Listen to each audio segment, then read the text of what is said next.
உன் திருவடி சரணம் என்று நான் நம்பி வந்தேன். தேவா தேவாதி தேவா, உன் திருவடி சரணம் என்று நான் நம்பி வந்தேன்.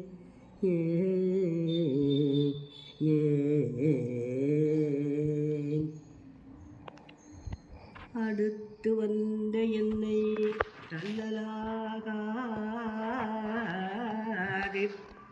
அடுத்து வந்த என்னை தள்ளலாகாது.